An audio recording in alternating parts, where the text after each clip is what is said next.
Shalom, shalom. This is Prophets of Awakening. This is our August 19th, 2020.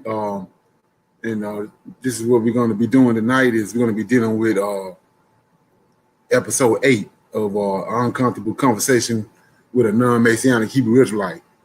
And we're dealing with the transatlantic slave trade. Who are the people that was involved in the transatlantic slave trade? And so with that being said, we're going to go into, we're going to do a moment of silence, recognizing our Redeemer, our Savior, and all that he's doing in these last days to deliver us from the lands of our oppressors. And then we're going to go into a prayer, and then we're going to go into the conversation.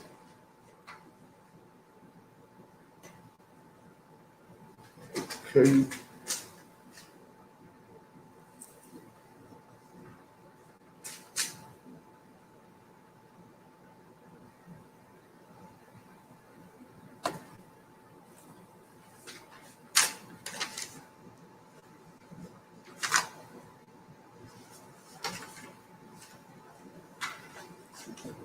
Okay.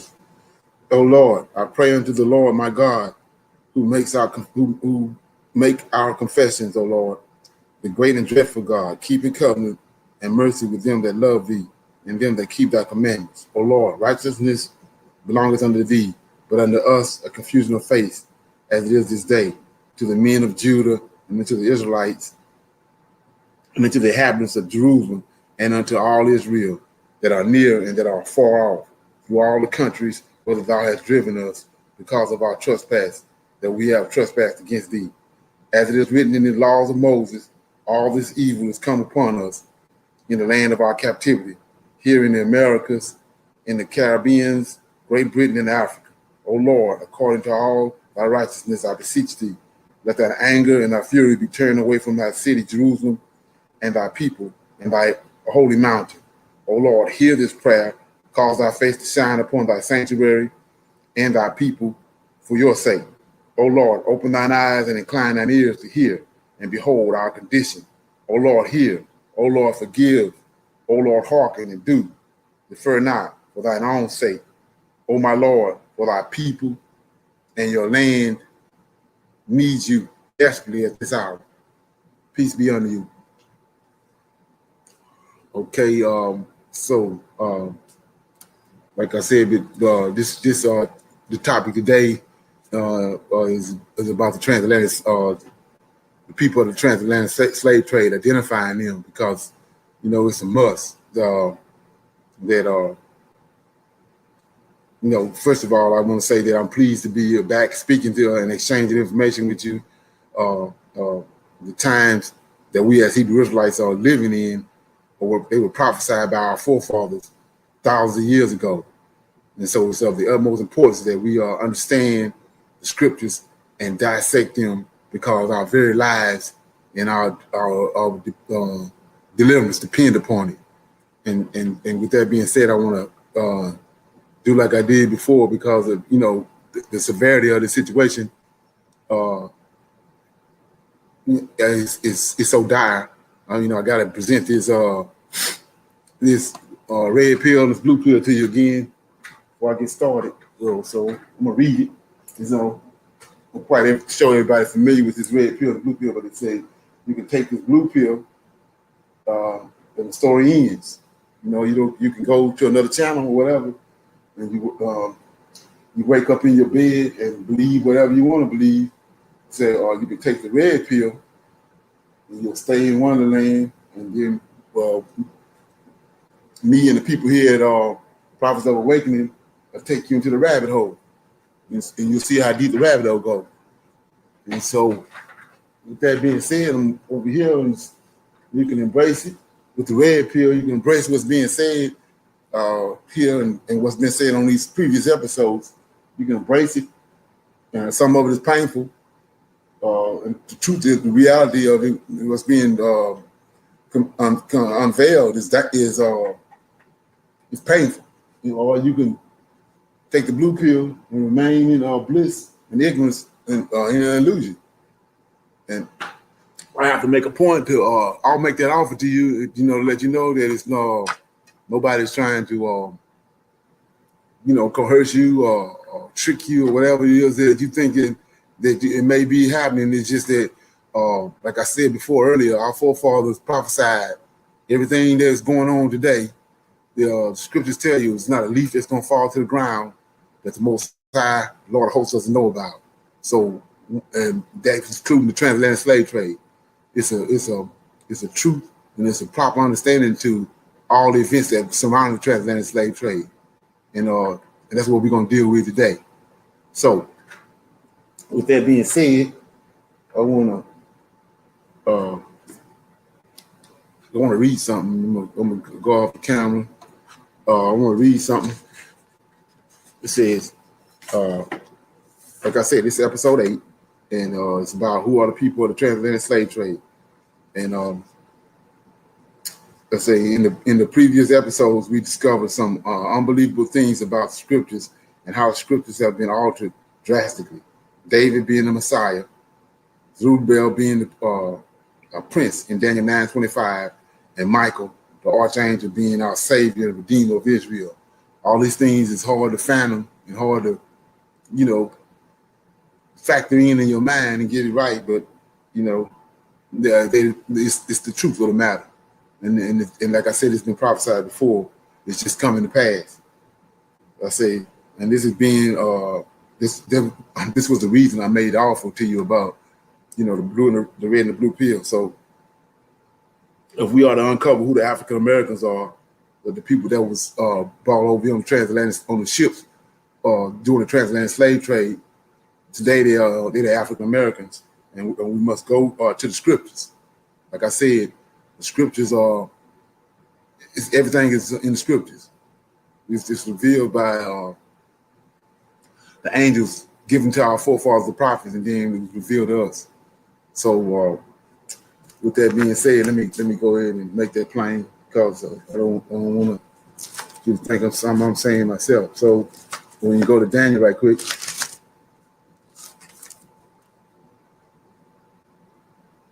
it's a book in heaven that these angels looking on, book of life, and they come into the earth and they conveying it to the prophets, and then the prophets convey it to the Israelites, and that's where the prophecies come from. So I'm in Daniel chapter. I'm in Daniel chapter 10, verse 20, and what's happening is Gabriel. Daniel had a dream. Gabriel came to him to give him the understanding of the dream. And so in 20, he says, "Then said he, Know thou wherefore I come unto thee, and now will I return to fight with thee, fight with the prince of Persia, and when I am gone forth, lo, the prince of Greece shall come." 21, "But I will show thee that which is noted in the scriptures of truth." That's the book of life that's in heaven. And it says, "And there is none that holdeth with me in these things but Michael, your prince." So we see right here from scriptures, it's nothing that I concocted or anybody on this line concocted, but he tells you right here, it's him, the archangel Gabriel, and his Lord, Michael, the archangel, is the ones that's looking on this book, and they bring this information down to the earth, to our forefathers, the prophets, and the Israelites, and that's how we get these prophecies. So if we're trying to discover who the people of the transatlantic slave trade is, then we go to the scriptures, and it's going to tell us who they are.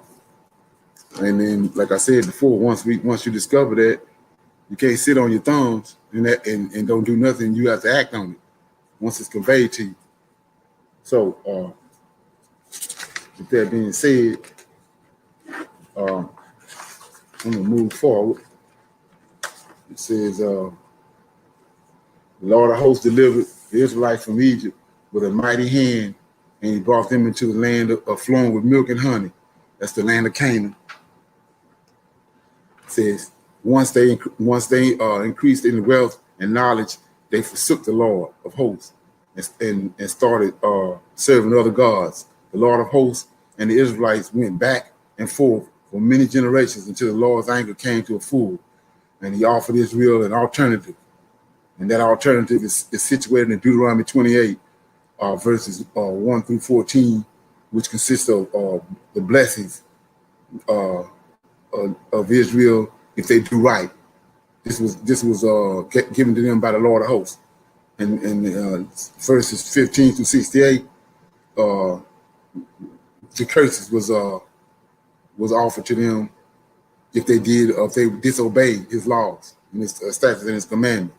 And so the Israelites chose the latter of the two, which is they ended up they obeyed him, and they went away from him and started worshiping other idols and images. It says and he placed the curses upon the curses of Deuteronomy upon them. Okay, and then Deuteronomy 28. So all that brings us to the point of, you say, why am I dealing with Deuteronomy 28? Well, the objective is to find out who the African Americans were and who the people were that was involved in this tremendous act of against humanity that was done during the transatlantic slave trade. So when you dive into Deuteronomy 28, you get to verses 45 and 46, and I'm gonna read that because of what it's gonna do is it's self-explanatory. Let me go to it. Deuteronomy 28.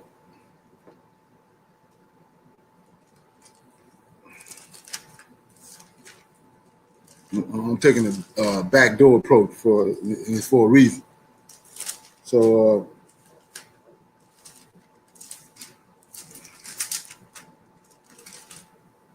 Deuteronomy 28, 45 and 46, it says, moreover, all these curses shall come upon thee and shall pursue thee and overtake thee till thou be destroyed, because thou hearkenest not unto the voice of the Lord thy God to keep his commandments and his statutes which he commanded thee, and they shall be upon thee for a sign and for a wonder, and upon thy seed forever.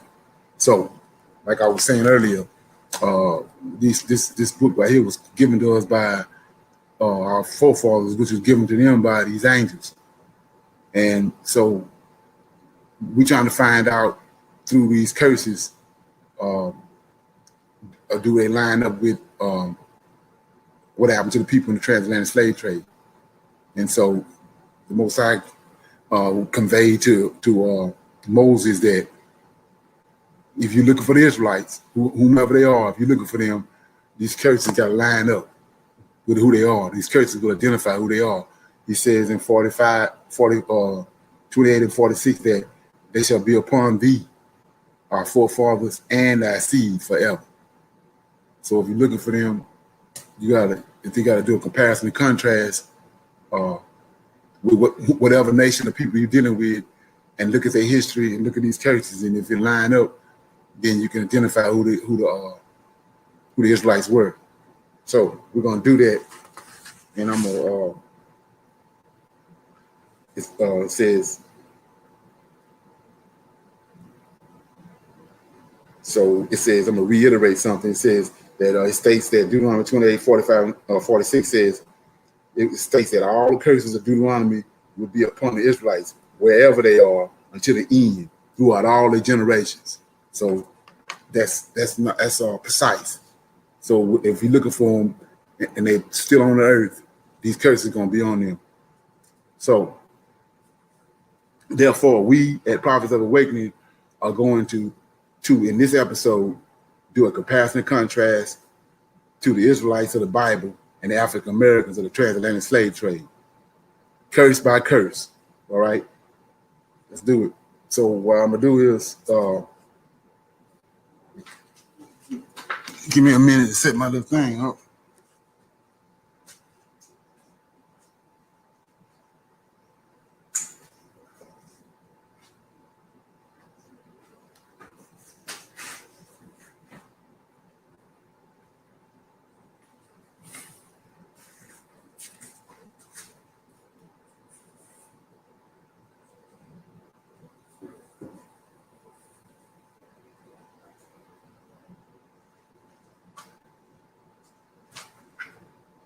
Yeah, so like I said, I'm gonna read all the curses, and then we're gonna bump them uh, against the historical events and see if they line up with anything that has to do with the African American and what happened to him. So, with that being said, I'm gonna start reading.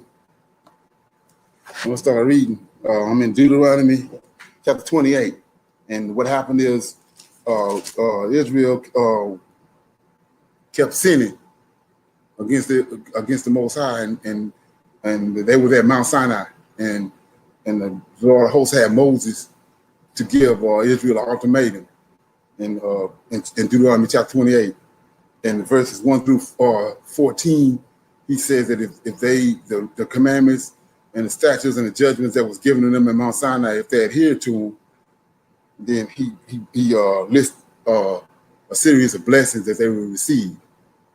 But because we trying to find out who the Israelites are today, we're dealing with 15 through 68. It's the curses, and it says that if they would not adhere to his voice and do all that he commanded them, then he was going to put these curses on them. And we know that they didn't. They went contrary to what he had told them, so he put the curses on them. So we're going to start reading these curses and do a comparison and contrast. So it says, but it shall come to pass, if thou wilt not hearken unto the voice of the Lord thy God, to observe to do all his commandments and his statutes, which I command thee this day, that all these curses shall come upon thee and overtake thee. Cursed shall thou be in the city, cursed shall thou be in the field, cursed shall thou be thy basket and thy store, cursed shall be the fruit of thy body and the fruit of thy land, and the increase of thy king and the flocks of thy sheep. Cursed shall thou be when thou comest in, cursed shall thou be when thou goest out. The Lord shall send upon thee cursing, vexations, rebuke, and all that thou settest thine hand unto for to do, until thou be destroyed, and until thou perish quickly because of the wickedness of thy doing, whereby thou hast forsaken me. The Lord shall make the pestilence cleave unto thee, until he have consumed thee from off the land, whether thou goest to possess it. The Lord shall smite thee with a consumption, and with a fever, and with inflammation, and with extreme burning, and with a sword, and with blasting, and with mildew, and they shall pursue thee until thou perish. And thy heavens that is over thy head shall be brass, and the earth that is under thee shall be iron. The Lord shall make the rain of thy land powder and dust. From heaven shall it come down upon thee until thou be destroyed. The Lord shall cause thee to be smitten before thy enemies. Thou shalt go out one way against them, and flee 7 ways before them, and shall be removed into all the kingdoms of the earth. And thy carcass shall be meat unto all the fowls of the air, and unto the beasts of the earth, and no man shall fray them away. The Lord shall smite thee with the botch of Egypt, and with the emerods, and with scabs, and with itch, wherefore thou canst not be healed. The Lord shall smite thee with madness and blindness and astonishment of heart. And thou shalt grope at noonday, as thou gropest, as the blind gropeth in darkness, and thou shalt not prosper in thy ways, and thou shalt be only oppressed and spoiled evermore, and no man shall save thee. Thou shalt betroth a wife, and another man shall lie with her. Thou shalt build a house, and thou shalt not dwell therein. Thou shalt plant a vineyard, and shalt not gather the grapes thereof. Thine ox shall be slain before thine eyes, and thou shalt not eat thereof. Thine ass shall be violently taken away from before thy face, and shall not be restored to thee. Thy sheep shall be given unto thy enemies, and thou shalt have none to rescue them. Thy sons and thy daughters shall be given unto another people, and thy eyes shall look and fail with longing for them all the day long, and there shall be no might in thy hands. The fruit of thy land and all thy labor shall a nation which thou knowest not eat up, and thou shalt be only oppressed and cursed always, so that thou shalt be mad for the sight of thine eyes, which thou shalt see. The Lord shall smite thee in the knees and in the legs, with the sore botch that cannot be healed, from the sole of thy feet unto the top of thy head. The Lord shall bring thee and thy king, which thou shalt set over thee, unto a nation which neither thou nor thy fathers have known, and there shalt thou serve other gods, wood and stone, and thou shalt become an astonishment, a proverb, and a byword among the nations, whither the Lord shall lead thee. Thou shalt carry much seed out into the field, and shall gather but little in, for the locust shall consume it. Thou shalt plant vineyards and dress them, but shall neither drink of the wine nor gather the grapes, for the worm shall eat them. Thou shalt have olive trees throughout all thy coasts, but thou shalt not anoint thyself with the oil, for thine olives shall cast her fruit. Thou shalt begat sons and daughters, but thou shalt not enjoy them, for they shall go into captivity. All the trees and the fruit of thy land shall be locusts consumed. The stranger that is within thee shall get up among thee very high, and thou shalt come down very low. And he shall lend to thee, and thou shalt not lend to him. He shall be the head, and thou shalt be the tail.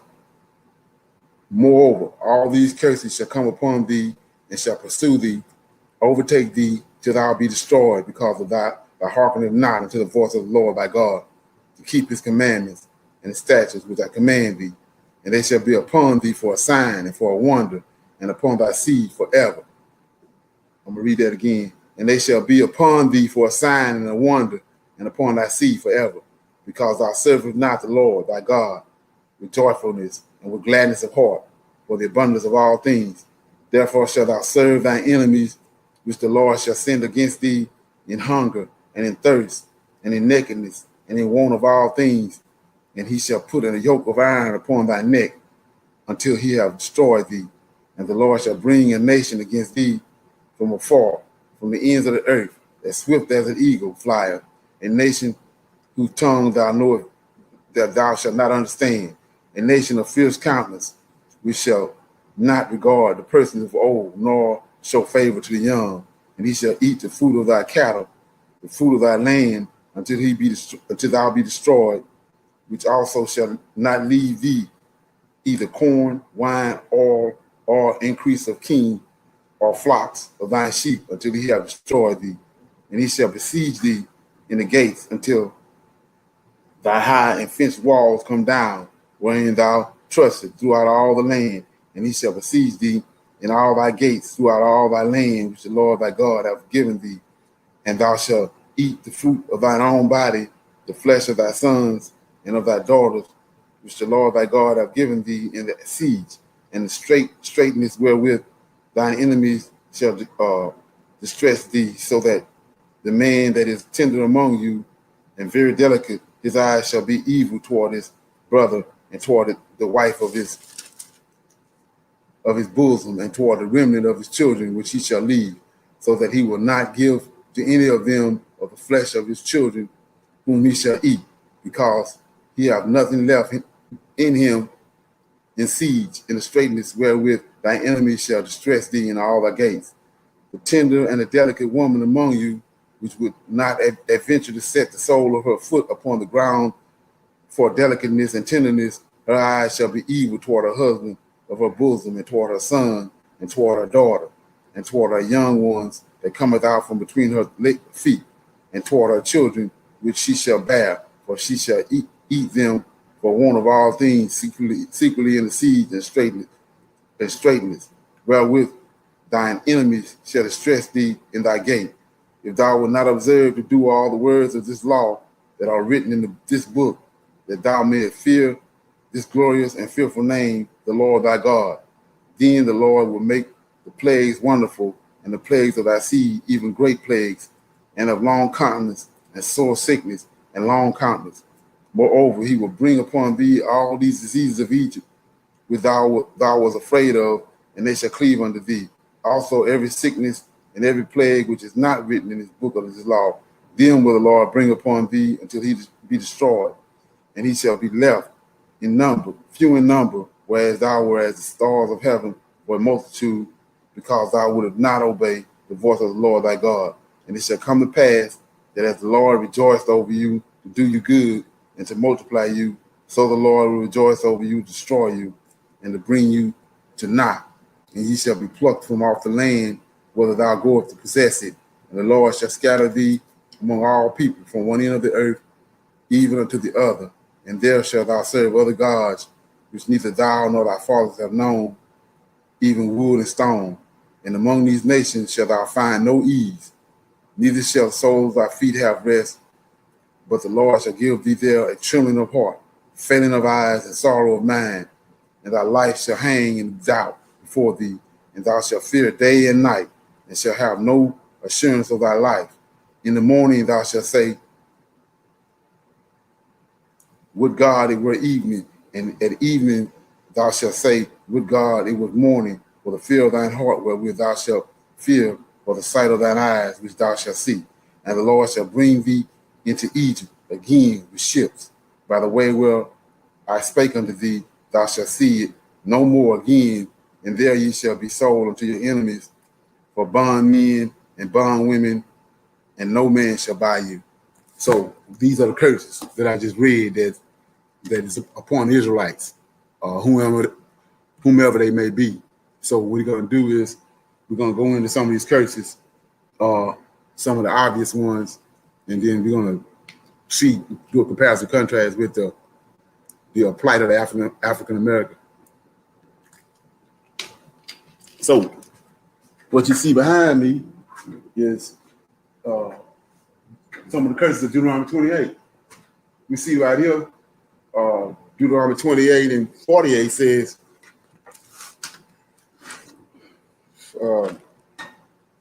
28 and 48. Let me read it. It says, therefore shalt thou serve thy enemies with which the Lord thy God shall send against thee in hunger and in thirst and in nakedness and in want of all things, and he shall put a yoke of iron upon thy neck until he have destroyed thee. So we see right here, it's very hard to figure out. See, you see the yoke of iron all on the African American, our forefathers that was brought over here. Got a yoke of iron on, can't get around it. So when we get over here to Deuteronomy, you see the yoke of iron right here. And you see right here, up here we got the yoke of iron. Okay, and so then let me give some more images right quick.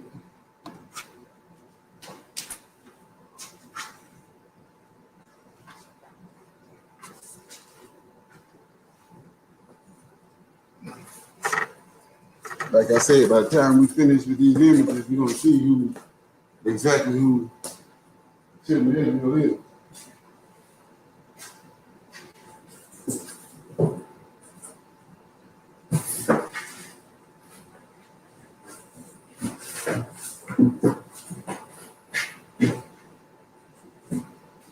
Okay.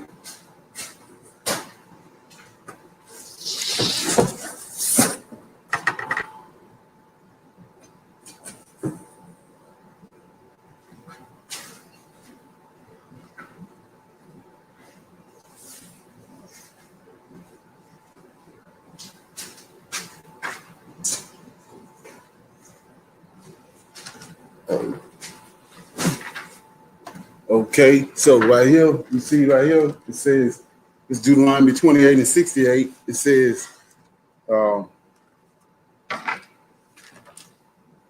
the Lord shall bring thee again into Egypt, again with ships, by the way whereof I spake unto thee, thou shalt see it no more again, and there you shall be sold unto your enemies for bondmen and bondwomen, right? So we see right here that Egypt is house of bondage.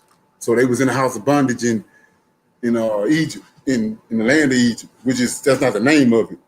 They call it Egypt because it's related to the story that happened to the Israelites, but the name of the land is Mizraim. So so a house of bondage came about because of the plight of the Israelites. So we see right here, this Deuteronomy 28, and we see that surely, indeed, we came over here in the bottom of slave ships. Just like I say right here, our forefathers came here, they go to ships. See?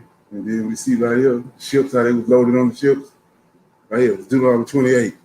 And then also, a lot of people don't know, there's this is manifestos. This is one of the manifestos. This is the smaller ones. But you go to manifesto and you've got what you begin to find out is that these people knew exactly who we were when they brought us over here. So it's not, they in a state of shock right now because we found out who we are. But they knew from the beginning, and they deceived the whole world. They knew who we were because if you look right here, these are the people that was on the manifesto. They got Hebrew names. All these names is Hebrew. Ghana, Edipia, Onia, all these names is Israelite names. Then they get over here, they change the names when they got them over here. So they knew the people who came here, got off the ships with these names, everybody would knew who they were. But they changed the manifesto. Let me get another one that's a little larger than that.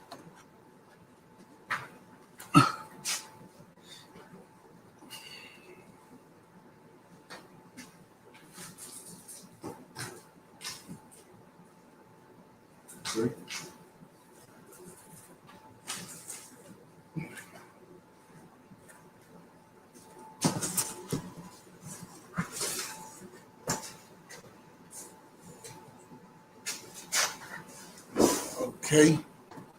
Yeah, so see, he got a larger one.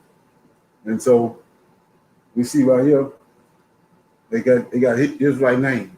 And you can go on, it's called voyages.com. Go on there and they got listing after listing of those manifestos. All these, they got Hebrew names. They knew exactly who we were. Even show you where they went to over here, place where they were taken to. And so they knew beyond a shadow of a doubt who we were. We just not finding out.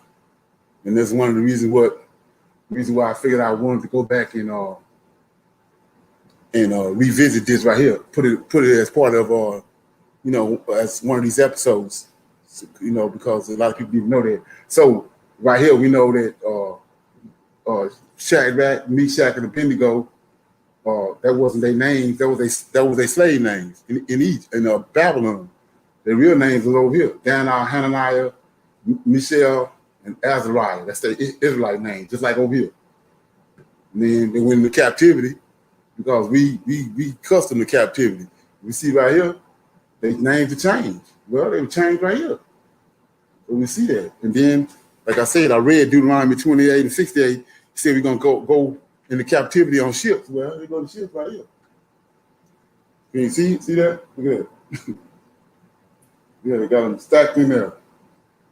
And then we see in Deuteronomy 28 and 64, it says, you get it? Okay. 28 and 64 says, and the Lord shall scatter thee among all people from one end of the earth even unto the other, and there ye shall serve other gods, which neither thou nor thy fathers have known, even wood and stone. So we see right here, the scattering, how they got scattered. See where they at? It's the West Coast, Africa. We're gonna get into that in a minute. But they came over here, they always right here on the West Coast of Africa, and then they were scattered to the Caribbeans, to the Americas, to Great Britain, to all different parts of the world, right here. And they went by ships. Just like Deuteronomy 28 and 64 said. And so, like I said right here, we got the conditions of what happened in slave ships. It says harsh, cramped, no headroom, nasty and dark. Ships were big, had big decks, held hundreds of slaves. Slaves were chained down to the ship. So all this was already prophesied by Moses. And he got it from the angels and he gave it to our forefathers. And like I said, it's right there in the book. So what we're doing right now is identifying who the African American is without a doubt. So we can move forward with this with this episode and uncover the truth. So I'm gonna put up some more images right quick.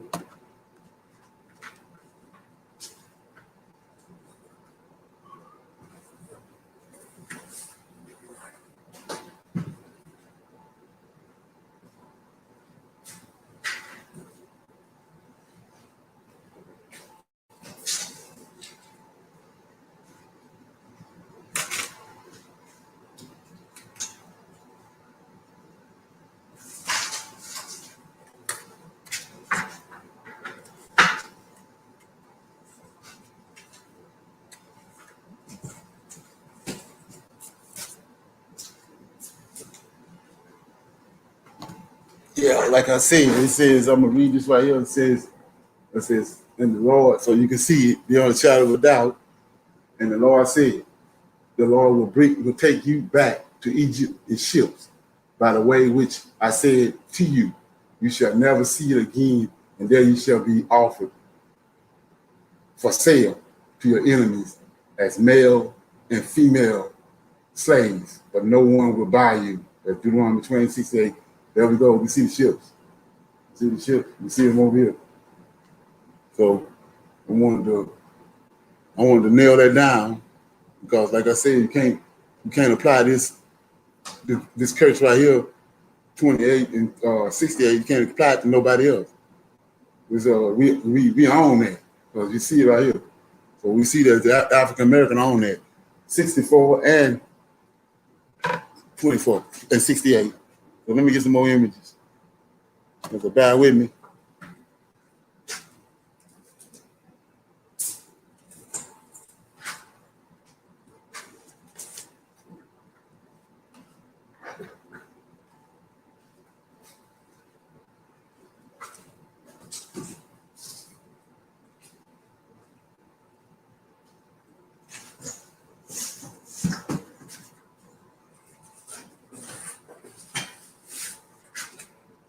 Yeah, so we noticed that everybody that went to that had history class, that took history in high school, we see all these images of Negroes in history books of Negroes for sale all over the place. We see it all through history books. Well, we're going to get down to the bottom of it today.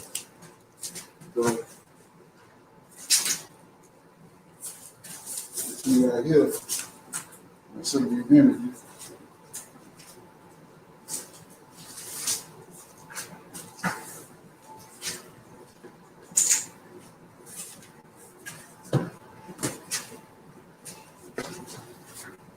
Yeah, here we go right here. You see right here. We see all we was taught this in history in high school, in history books, even in college. It says Negroes sell. So we see that we just identified Deuteronomy 28 and 68, and he says that and the Lord shall bring thee again into Egypt, again with ships. By the way, there where I spoke unto thee, thou shalt see it no more again, and there you shall be sold unto your enemies for bondmen and bondwomen. Here we go. Negroes. Notice what they're saying? Negroes for sale. See it over here. Negroes for sale, right? Put up some more images.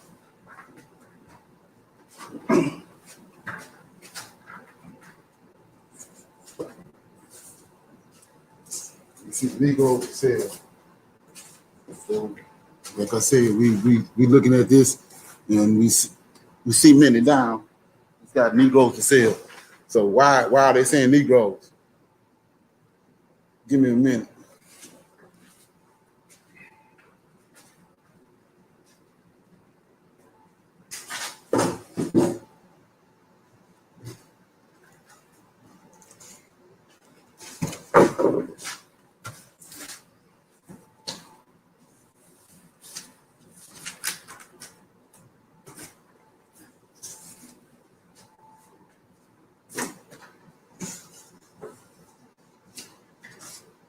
So it says, why I'm asking the question, why is they saying Negroes for sale? Because where they got them from right here. They got them from Negro land. See that? Negro land. So where is this Negro land at? Right here.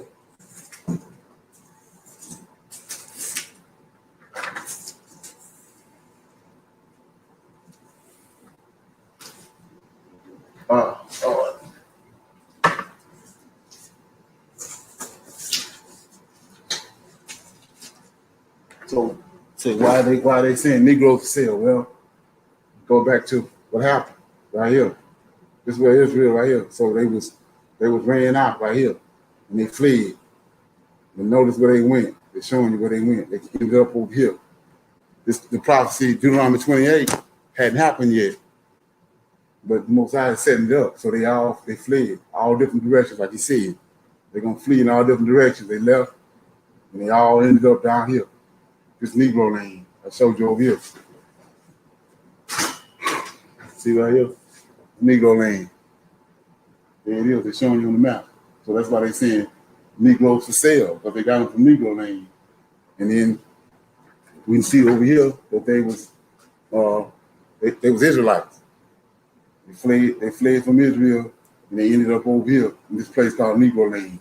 And then the curses of Deuteronomy, some of the curses of Deuteronomy 28 caught up with them. And then Deuteronomy 28, the ships came. And like I said, everybody that know anything about this know that their brother, Esau, came with the ships. The Edomites came with their ships and then scattered them. They used those ships during the transatlantic slave trade to scatter them all over the place. But like I said, it's no coincidence that they call them Negroes up here. You know, they call them Negroes because they got them from Negro land. You know what I'm saying? Right here. They got them from Negro land.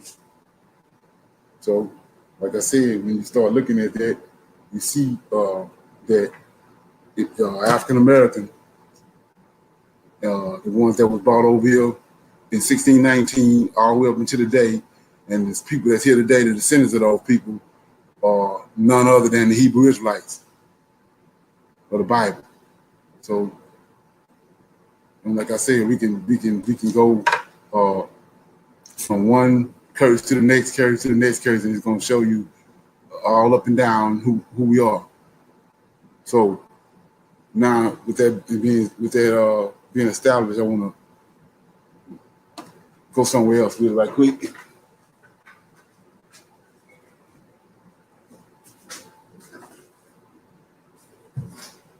So you say, who are these people you're talking about? What does that mean? What's the significance of what's so big about that? We're gonna look at this right here real quick.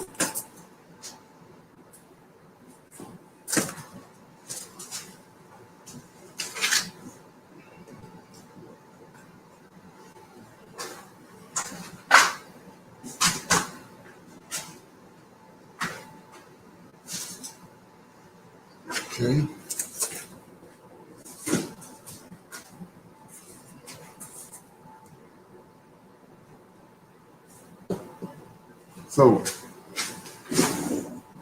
So now that we established it, now we gotta go back to something that was revealed a little earlier in one of the previous episodes. But so you say, who are these people that that you call African Americans? Well, they had a forefather called Jacob, and his name was changed. We're gonna look at it right quick. The Genesis chapter 32, right quick. I'm gonna read it. I'm doing a little backtracking so I can make this plain. So it says, Genesis chapter 32 says, in 24, and Jacob was left alone, and there he wrestled a man until the breaking of day. And when he saw that he prevailed not against him, he touched the hollow of his thigh, and the hollow of Jacob's thigh was out of joint as he wrestled with him. And he said, let me go, for the day breaketh. And he said, I will not let thee go, except thou bless me. And he said unto him, what is thy name? And he said, Jacob. And he said, That name shall be called no more Jacob, but Israel, for as a prince has thou power with God and with men. So we see right here, the father of these Israelite people, which is 12 tribes. His name was Jacob, and he wrestled with his angel. He strove with him. He strived with him. So when you understand that, that's what happened with us. At least how we got over here. The same characteristics that he had, he possessed. It was conveyed to his children. And the whole time that Israel was a nation, they strove with their make. They strove with their Lord. They strove with the Lord of hosts, just like their father did. Okay, so where does the Hebrew come from? We go to Genesis chapter.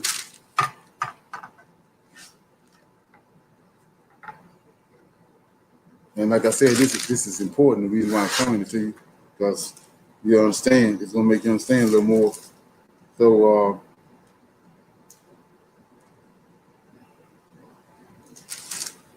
I'm in Genesis chapter 10, verse 21. It said, unto Shem also the father of all the children of Eber. That Eber means Hebrew, which it means those who crossed over. It says, the brother of Japhet the elder, even him were children born. The children of Shem, Elam, Asher, Arphaxad, and Lud, and Aram. And the children of Aram, Uz, Hug, Geder, Mesh, and Arphaxad begot Shelah, and Shelah begot Eber. And unto Eber were born two sons, and the name of one was called Peleg, and the name of the other was Joktan. So Eber means he who crossed over right here. Next, you say crossed over what? They crossed over the great flood that came.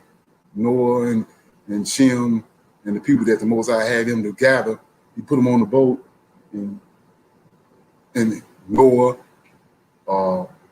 and Shem was Hebrews, because they crossed over. And the people that got on, when we got to the other side after the water receded, they were Hebrews, because they had Noah and Shem knew what happened before the flood and what happened after the flood. And so just like this, the spirit that was on this man, it was transferred to the children as far as striving with their maker. The spirit on this man right here, and Shem, Noah and Shem, was passed on to the people after the flood. And that's how you get the word, let me get situated. That's how you get the word Hebrew Israelite right here. Hebrew Israelite. And that's who we are. People, African American, are Hebrew Israelites. And so, with that being said, we're gonna move forward. But I gotta change my images up. But I'm gonna open up for a little Q&A. Anybody want to inject anything in it or ask any questions while I'm doing that? They can.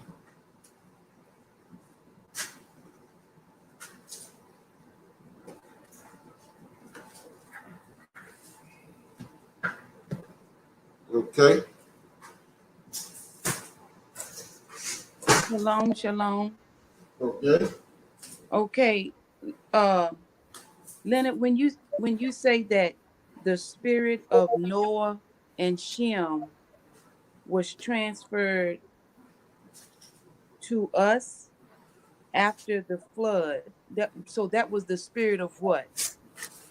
That's their countenance. The way their countenance was that they were the children who crossed over on the flood. They crossed over from the age that lifestyle that was going on before the flood. It was transferred to the children after the flood. And from Shem and Noah all the way to Abraham and Isaac. Because Abraham and Isaac was Hebrews, but Abraham and Isaac wasn't Israelites. Okay. Their son Jacob was an Israelite. So that's how you get the Hebrew Israelite. Okay. Right. Okay. All right. Thank you. Okay.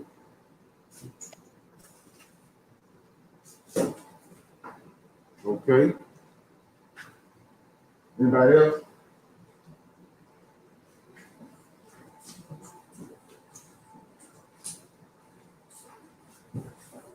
One more question?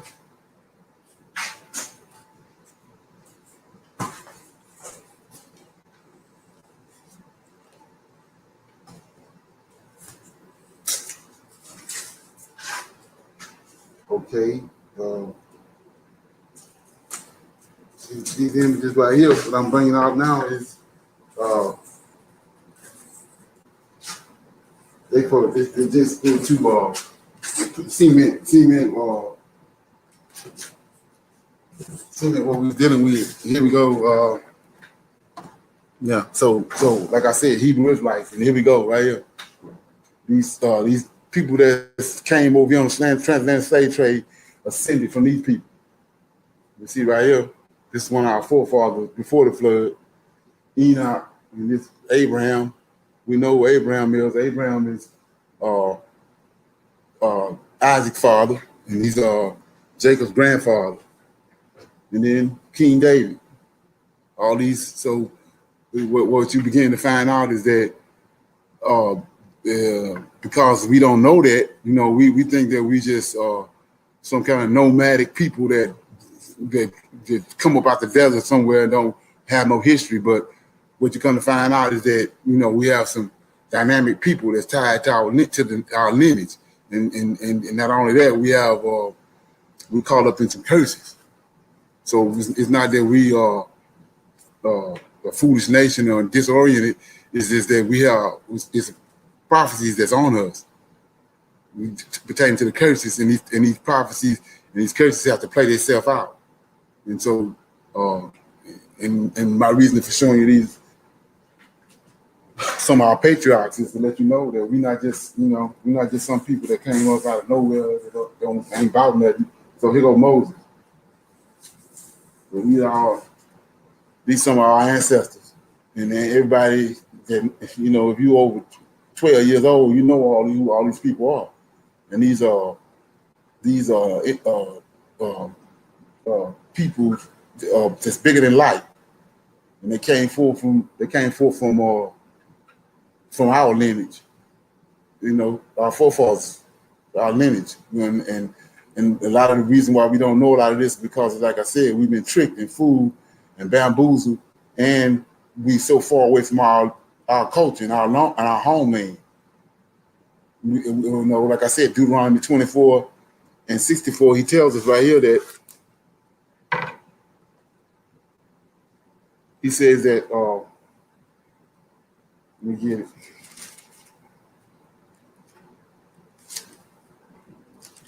(24 and 64), and the Lord shall scatter thee from among all people, from one end of the earth even unto the other end, and there shall serve other gods, which thy fathers have, which neither thou nor thy fathers have known, even wood and stone. So he said, from one end of the earth even to the other end of the earth. It's a mass area. So that means we all over the place. And so that's the reason why, because of that, we don't know this. But like I said before, he proclaimed to us that he was going to help us in the last days, and that's where we at right now. The reason why you seeing this stuff right here, and you're hearing it all over YouTube and all over the place, because of he's adhering and he's dealing with a promise that he made to us. And I'm gonna read that right quick. And like I said before, from this day forward, if you didn't know it, you know it now, that the African American that's in America that was brought over here from 1619 until today are Hebrew Israelites. And the Hebrew Israelites are the people of the book that the God of the Bible, the God of the Old Testament, says he loves, that he says is the apple of his eye. So you have to understand that. So what I'm gonna do is move a little further. What I want to deal with now is some of the reasons why one of the major reasons why we don't. A lot of this stuff is not known to us is because of, like I said, first of all, they gave us a New Testament, and it had nothing to do with us. They gave us a new God, like he said right here in Deuteronomy 28. He says, 64, and the Lord shall scatter thee among all nations from one end of the earth even to the other, and there you shall serve other gods. So we're not going to serve the God that's in the Old Testament, that's in the Tanakh. We're not going to be dealing with him. He hid his face from us. And then he says, And among these nations shalt thou find no ease, neither shall thy soles of thy feet have rest, but the Lord shall give thee there a trembling of heart, a failing of eyes, and sorrow of mind, right? And so that's one of the reasons why we don't know this stuff, but we're going to go a little further into it. And let me get some more images. So if you have somebody have a question or some response or whatever, they can say it while I'm doing this.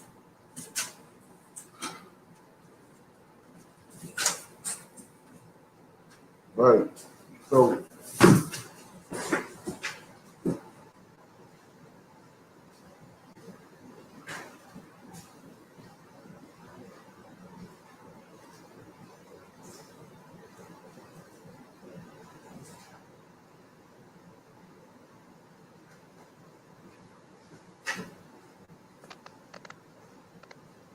Shalom, shalom.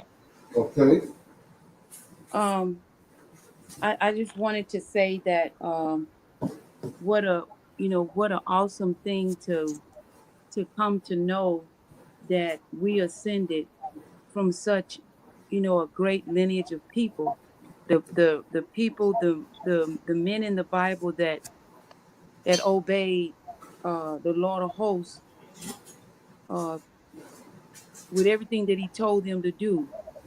Moses, everybody all over the world knows about Moses and Right, Noah, and those are our, like you say, those are our patriarchs, right, and we came forth from them.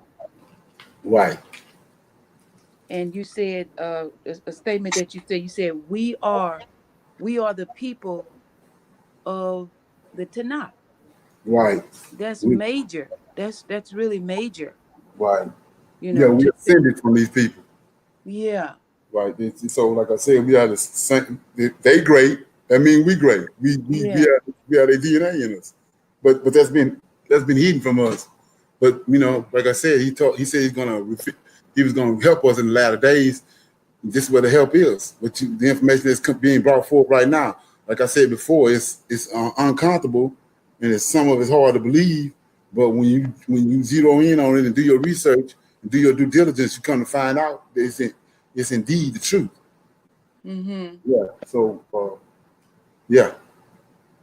And then one last thing is we are the people that the Lord of hosts promised to come back and help. Right. Exactly.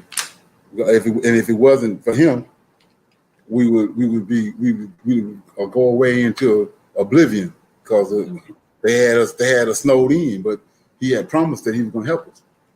Mm-hmm. So Mm-hmm. we know one of the reasons why right here, why we didn't know these things, because like I said, they've tampered with our records drastically. So what you see right here is okay. We're gonna we're gonna open the screen. Yeah. So we see right here, this guy is Antioch Epiphanes, right? And so you say, who is this? We're gonna read it right quick.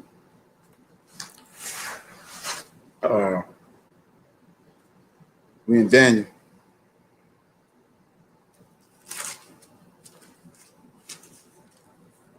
So some people may not never heard of him, but you're gonna find out who it is tonight. So it says right here that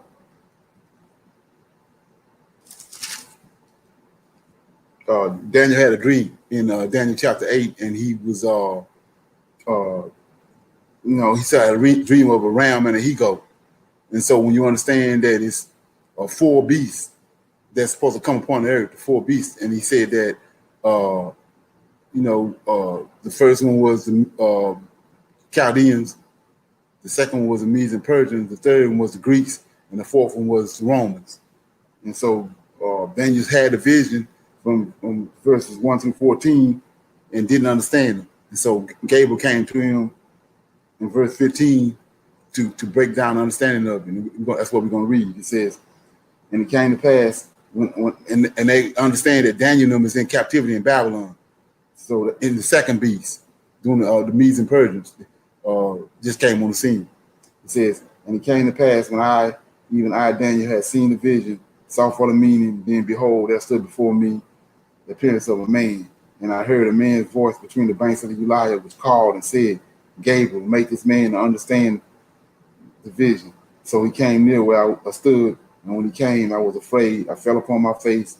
But he said unto me, understand, O son of man, for at the time of the end shall be the vision. Now, as he was speaking with me, I was in a deep sleep on my face toward the ground, but he touched me and set me upright. And he said, behold, I will make thee know what shall be in the last end of indignation, for the time appointed, the end shall be.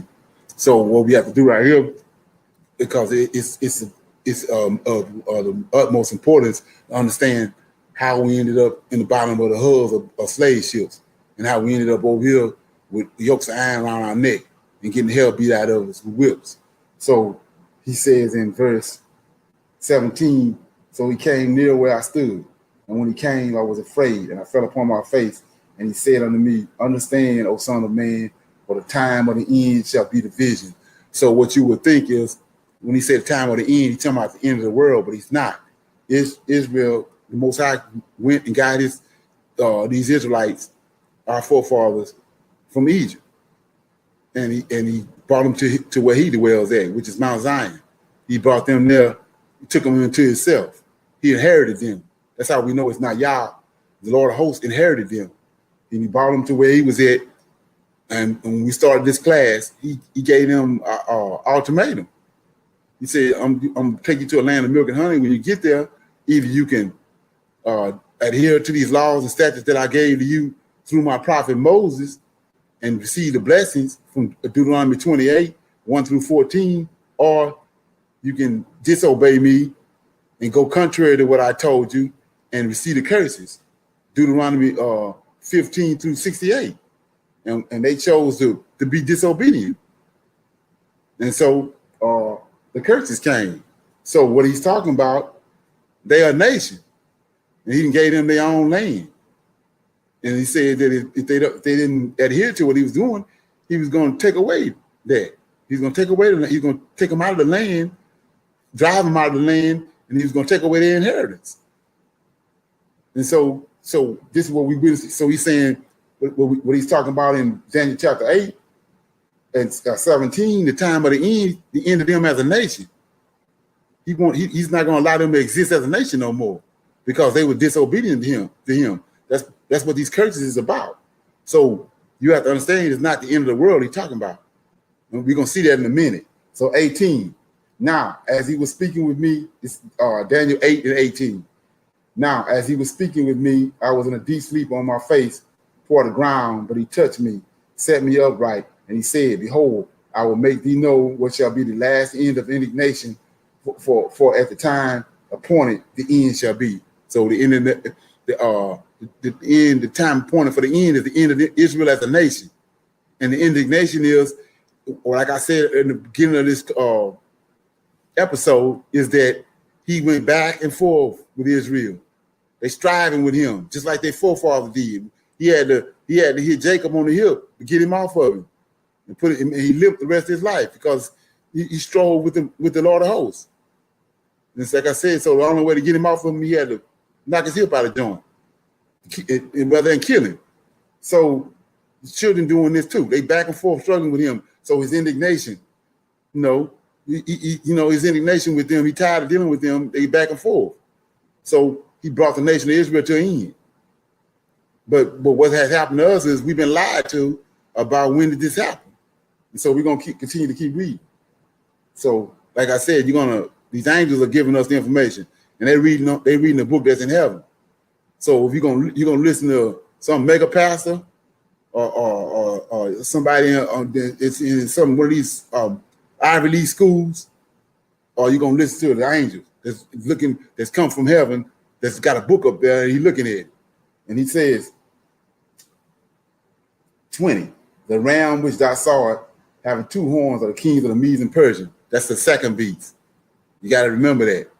The second beast. And the rough goat is the king of Grecia, and the great horn between his eyes is the first king. So that's the third beast. Daniel is right now, enter into the second beast because Cyrus getting ready to come on the scene. And so, and the Greeks are the third beast. Then he says 21, and the rough goat is the king of Greece, and the great horn is between his eyes is the first king. Then 22, now that being broken, whereas 4 stood up for it, 4 kingdoms shall stand up out of that nation, but not in his own power. He's still talking about the third beast out of that nation. 23, and in the latter time of their kingdom, the third beast, when the transgressors are come to a full, a king of fierce countenance, understanding dark sentences, shall stand up, and his power shall be mighty, but not by his own power. He shall destroy wonderfully, and he shall prosper, practice, and he shall destroy the mighty and the holy people.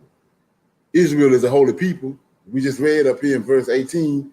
Now, as he was speaking with me, I was in a deep sleep on my face toward the ground, but he touched me and set me upright, and he said, behold, I will make thee know what shall be in the last end of indignation, the time appointed, the end shall be.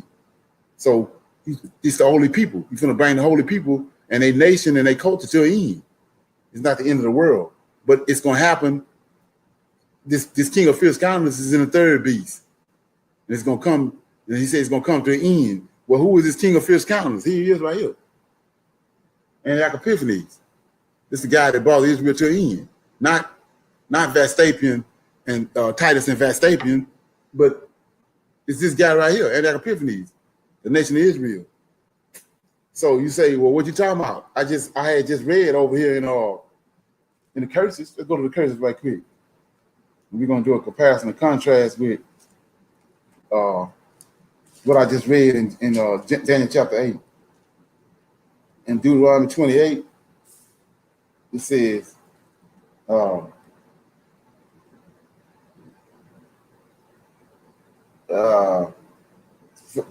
the curse, Deuteronomy 28 and 55, so that he will not give to any of them the flesh of his own, of his children whom he shall eat, because he have nothing left of him in the siege and in the straitness wherewith thy enemies shall distress thee in all thy gates. And a tender and delicate woman among you, which would not adventure to set the sole of her foot upon the ground, the delicateness and tenderness, her eyes shall be evil toward her husband, and her bosom, and toward her son, and toward her daughter, and toward her young ones that cometh out from between her feet, and toward her children, which she shall bear, for she shall eat them for want of all things secretly in the siege, and straightway wherein thy enemies shall distress thee in the gates. So what I want you to understand is that the Gentiles is our enemies, and the Greeks are Gentiles. The Greeks and the Romans are Gentiles. So I wanted to connect that dot for you, but let me find what I was looking for. It says,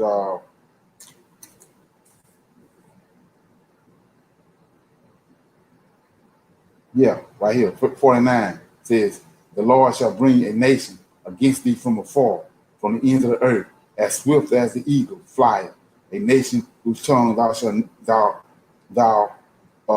not understand. So when you understand that, when Daniel explained to you who the third beast is, he saw the animals, and he also saw it with metals. But when he saw the animals, it was a leopard, and we know how fast a leopard is. And not only did the leopard it was a leopard, but he had 4 wings on his back, so that make him even 10 times faster and swifter than what he was. He a leopard already, the fastest animal on the planet, and then he got 4 wings on his back. So he tells you right here, the Lord shall bring a nation against thee from afar, from the ends of the earth, as swift as the eagle flieth, a nation whose tongue thou shalt not understand, a nation of fierce countenance, which shall not regard the persons of old, nor show favor to the young. And he shall eat the fruit of thy cattle and the fruit of thy land until thou be destroyed, which also shall not leave thee neither corn nor wine or oil, or the increase of the king or the flocks of thy sheep until he have destroyed thee. And then you go back to Daniel chapter 8, and they did all this. He says, 23, and in latter times of their kingdom, the Greek kingdom, when the transgressors are come to a full, a king of fierce countenance. We just read it over here. He says, a nation of fierce countenance, right? Come back. nation of king of fierce countenance and understand dark sentences shall stand up, and his power shall be mighty, but not by his own power. And he shall destroy wonderfully and prosper in practice, and he shall destroy the mighty and the holy people. We go back over here to curses. 50, a nation of fierce countenance, which shall not regard the person of the old, nor show favor to the young, and he shall eat the fruit of thy cattle, the fruit of thy land, until thou be destroyed. He just told you they were going. That's what they did over here. He destroyed the holy people. There ain't but one holy people. That's the Israelites. So we see right here it's during the time of the Greeks, and it's this guy, Antioch Epiphanes. And like I said, you come over here and you see it. See that? Show you where he came from. This Ptolemy, Alexander died. These the 4 men right here that took up his kingdom. And there go the little horn that came up out of one of the men right here, Antioch Epiphanes. And he showed up right here. This guy showed up right here over here in Jerusalem. And we're going to look at it. Because you got to understand this. This is when anybody that's watching. So, right here, this is what all these things that he done, what the Antichrist did. Right here. He outlawed Judaism. He looted the temple, the Israelite temple. We're gonna see in a minute that temple in 70 AD was no Israelite temple. So he looted the temple. He put a Greek citadel in the Jerusalem. He persecuted the Israelites. These were the Jews. And then, most of all, he caused abomination to make it desolate. Let's look at that right quick. So like I said, we've identified who the Israelites are, the people of the transatlantic slave trade. But I want to go a little further because there's a lot of things that's happening right now that we need to know that's tied to Israel as a nation. So it says, Daniel 9:25-26 says, I'm gonna read 25.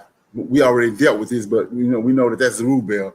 But it says, know therefore and understand that from the going forth of the commandment to restore and build Jerusalem unto the Messiah, the Prince, shall be 7 weeks, 62 weeks, and the street shall be built again, and the wall in troublesome times. We dealt with all that. We know that that's Zerubbabel, and we know that Cyrus gave the proclamation for the Israelites to go back from Babylon. That's what that's dealing with. It ain't got nothing to do with the future, because ain't no Israelite temple.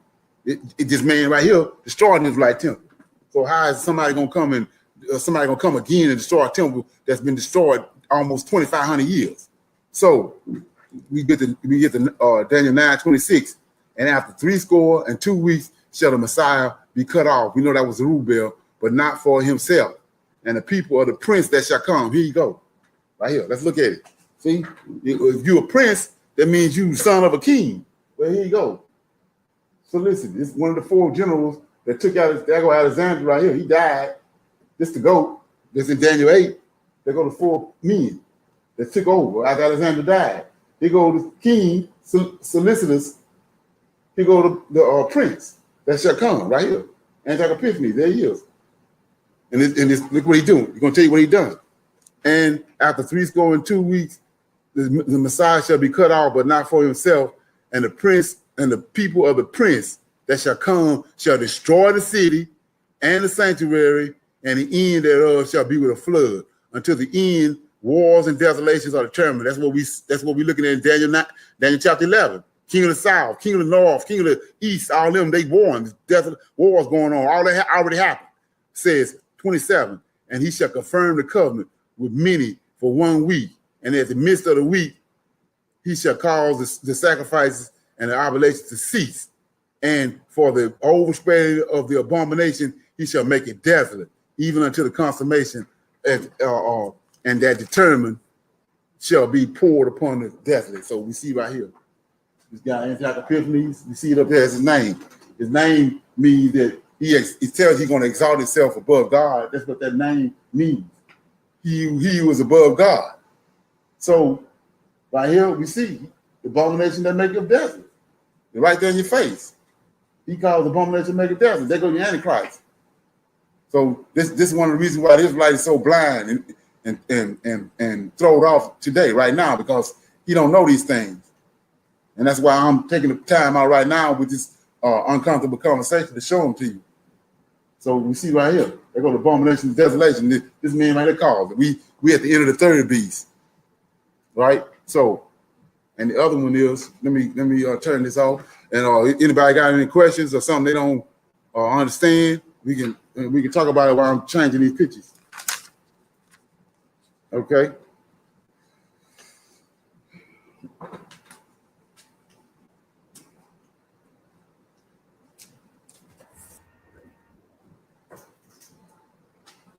Okay.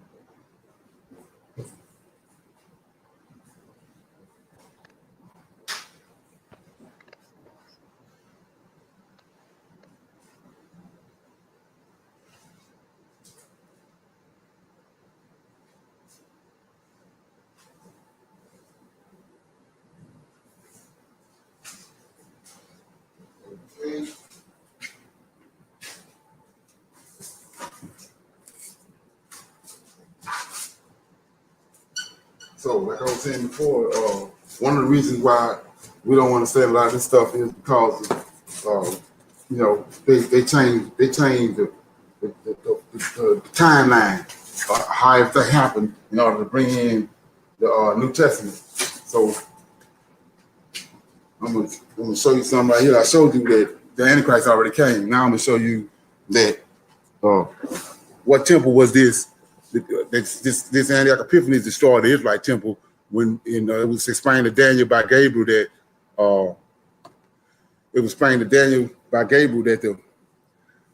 this Antioch Epiphanes, this prince that was going to come, was going to destroy the people, run them out of the land, and destroy the cause abomination and make it desolate. And then, so we're going to see right here who was these people that was in the land in 70 AD. Well, here go to what happened right here. I'm in Obadiah right quick. These things have to be understood in order to, because like I said, we at the very end, and you gotta understand this. This is one of the reasons why I chose to do this episode 8, was to go ahead and get this out the way and get it up under everybody's belt, so they'll have some more pieces to the puzzle to so they'll know what's going on.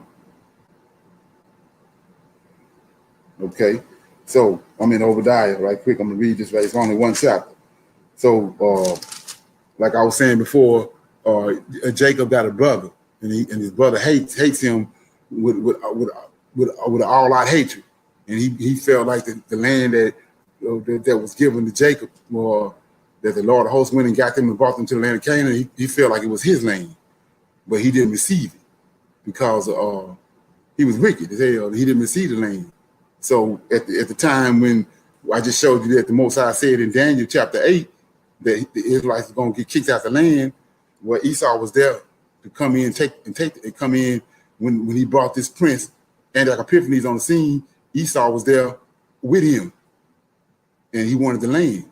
So we're going to read that right quick. I'm in Obadiah chapter, it's one chapter, verse 10. It says, first of all, he lets you know who it is that stole the land. He says in verse 5, if thieves came to thee, if robbers by night, how art thou cut off? Would they not have stolen till they had enough? If grape gatherers came to thee, would they not leave some grapes? How are the things of Esau searched out? How are his hidden things sought out? That's what the average Israelite don't know. That's what I'm conveying to you today. So the Most High, he asked the question, somebody stole something, and then he says why they stole it. And then he goes to Esau. So we get down to verse 10. For thy violence against thy brother. So we already know who it is. It's Jacob. Jacob, his brother. He ain't got one brother. Esau. He says, shame shall cover thee, and thou shalt be cut off forever. In the day that thou stoodest on the other side, in the day that strangers carried away captive his forces, foreigners entered into his gates, cast lots upon Jerusalem, even thou was one of them. But thou should not have looked on thy brother in the day of his that he became a stranger. That's when what we just read in Daniel chapter 8, time of the end. When he became a stranger because his territory was taken away. His land, the Most High drove him out. That's part of the Deuteronomy 28, the curses. So when the curses came, Esau was there to steal the land. But it didn't happen when they're telling you it happened. It happened in 143 BC. I'm going to read that in a minute. So he says, but thou should not have looked on the day of thy brother in the day that he became a stranger, neither should thou have rejoiced over the children of Judah in the day of their destruction, neither should they have spoken proudly in the day of their distress. Thou should not have entered into the gates of my people in the day of their calamity. Yea, thou should not have looked on their affliction in the day of their calamity, nor have laid hands on their substance in the day of their calamity. Neither should thou have stood in the crosshairs to cut off those that did escape. Neither should thou have delivered up those that did remain in the day. So when you understand how the Lord of hosts works, he always leave a remnant. He left a remnant of the giants, Og of Bashan. He didn't, all the giants weren't killed, he left a remnant. He's a righteous God. He's a righteous El. So he always leave a remnant. Esau know that. He was raised by Abraham. So he wanted the land. So he killed the remnant. Right here. The Most High telling him that. He killed the remnant. And so we know in verse 11 it says, in the day that thou stoodest on the other side, in the day that strangers carried away captive his forces, foreigners entered into his gates and cast lots upon Jerusalem, even thou was one of them. So what lots? Like I said, he felt like that was his land all along. So you say, what lots? Let me show you the lots right quick.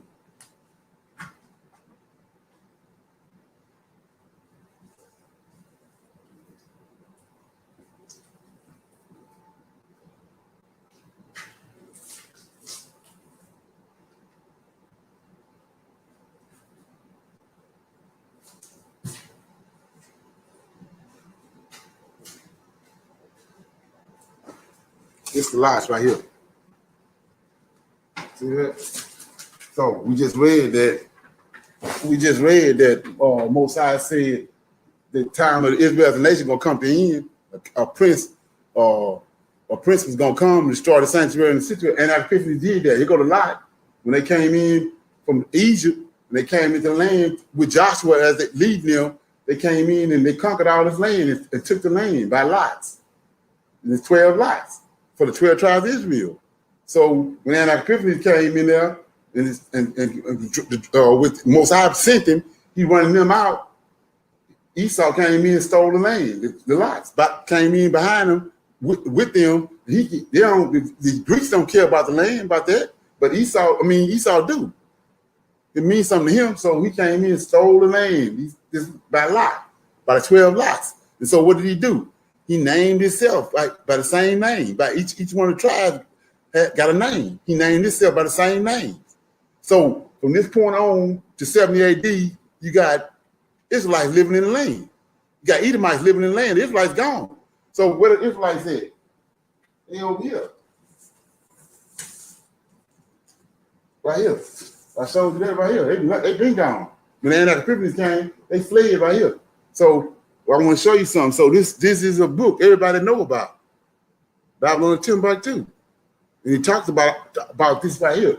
This very event, this book here. If you don't have it, you should get it. So, but the time off. He got the timeline off. This happened in 143 BCE. I'm going to show you that. So from 143 BCE all the way to 70 AD, these Edomites in the land. Obadiah tells you that. And they posing as Israelites. Now, even to the point where, let me read it right quick. Like I say, some people have heard this, but it's people that haven't heard it. So Daniel chapter 11. Like I was telling you,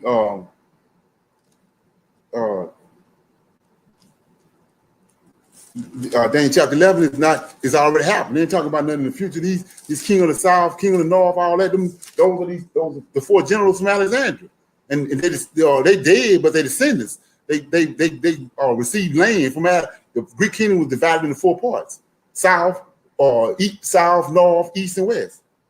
So, like I was saying before, in Daniel chapter 11, it says, verse 14, and in those days and at that time, many shall stand up against the king of the south.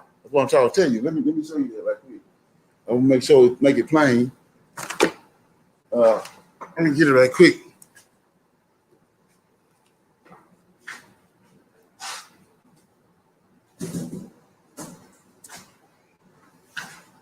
See right here? Say the king of the south. See that? Four generals took Alexander's place. This is Ptolemy is from the south. He took Judea and Egypt. He's the king of the south. You got the king of the north. You go to the other three. So that's what he's talking about. So it's not this. You can't read Daniel chapter 11 in a futuristic format. You got to read it. It's already happened. And so we're gonna see that right here. Verse 14, 11 and 14 says, and in those times there shall many stand up against the king of the south. That's this guy right here, right? And then it says, king of the south, also the robbers of our people. Well, Obadiah just told you robbed Israel. The robbers of our people. That's the Esau. And look what he done. Our people shall exalt themselves and establish a vision, but they shall fall. What vision? Solomon built the temple. And Zerubbabel built the temple. So what they do? They picked the vision up, and Herod built the temple. So they want you to think that it was just it was Israelites there. There wasn't no Israelites there. None remained. No Israelites there. They killed the remnant. The Most High always leave a remnant for the Israelites to let them know that he's going to bring them back. But Esau killed the remnant. So there's no Israelites there. It's all Edomites. And they picked the vision up. Daniel chapter 11, 14 tell you that. And they built the temple. That's the temple that Titus and Vespasian destroyed in 70 AD. And so, like I said before, when you understand that in 143 BC, I'm going to show you that right before I close. In 143 is BC is when these Israelites left. And they went to the west coast of Africa, which is Negro land. And they was there until the slave ships came, fulfilling Deuteronomy 28 and 68, and brought us over here. We were scattered, part of the curses.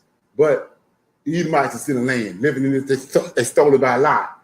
Then when Titus and Vespasian came, these are the Israelites, these are the Edomites that was in the land. Right here, Israel. This is where they went. See the route? It's like night and day. I'm showing you over here where the Israelites went. And this is where they went. They in Israel. See, we in Israel. When we went here and went down to the Negro land in West Africa, and these people right here, they went this route. See, they went all up in Europe. They tied to they in league with the Europeans. And then Herod's family, Herod's lineage was given safe passage. From here, they went straight to Spain. And then you wonder why Spain popped up all of a sudden on the world, in the world history, running everything with the Columbus and the three ships that went out to America, the Nina Pino and Santa Maria. It's these people right here, these Edomites that posed as Israelites. They stole the land and they was living in the land right here. These lots, they were living in the land by naming themselves as the 12 tribe of Israel. And in 70 AD, they was kicked out. And they show you where they went. And that's the dilemma, and that's the reason why up until recently we didn't know who the hell we was, because of these two lies right here. The one I showed you in Obadiah, and the one I showed you in with Antioch Epiphanes in Daniel chapter 8. And so once those two lies are uncovered, then you got a greater understanding, and you understand why we didn't know who we were. And I showed you how they when they brought us over here, they had out, on the manifestos, they had our forefathers had Hebrew names. But by the time they got to America, they had changed their names. And they show you that in the movies where they was beating the hell out of Lamar Burton and changed his name. And we saw how Shadrach, Meshach, and Abednego had those were slave names.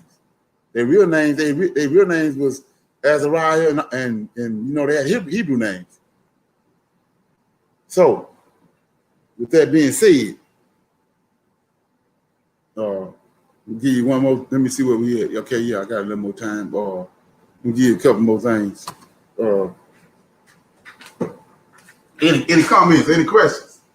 Something nobody don't understand.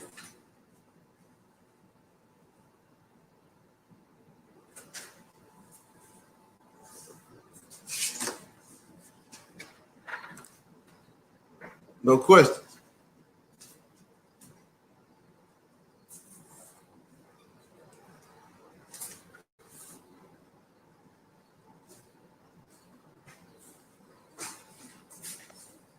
Shalom, shalom. Okay.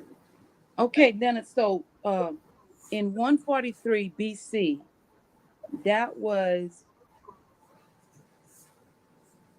the abomination by Antioch Epiphanes, Right. and he teamed up with Esau, and Right. they ran the real uh Hebrew Israelites, Laying them out. ran them out of the land. And is Right. at that time that's when they went to the west coast of Africa? Right. They fled in 143 BC. You know, it's all right there in the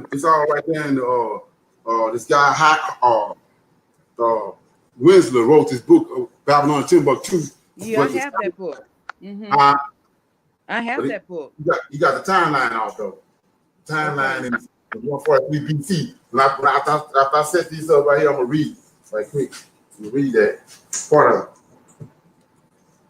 it. Like I said, I already done established who the African Americans are. I'm just putting some icing on the cake. So when you go to let me get it right quick. Okay.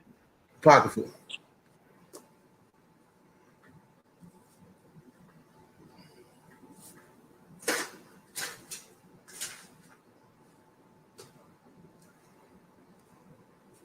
Okay. So I'm in First Maccabees. In case anybody got Apocrypha with them, we're not gonna read all of it. You can read the rest of it, you know, for edification on your own time.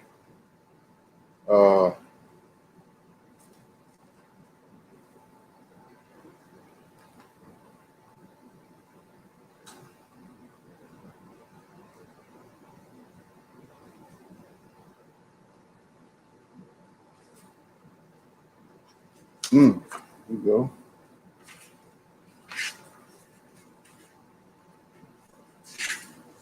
Okay, so I was reading in Daniel chapter 8. Let me read it right quick to tie this together. So you understand. It says I'm in 23, Daniel 8 and 23. And in the latter times of their kingdom, when the transgressors are come to a full, a king of fierce countenance and understand dark sentences shall stand up, and his power shall be mighty, but not by his own power. He shall destroy wonderfully, shall prosper, practice, destroy the mighty and the holy people, and through his policies also he shall cause craft to prosper in his hand, and he shall magnify himself in his heart, and by peace he shall destroy many, and he shall also stand up against the prince of princes, but he shall not, but he shall be broken without hand.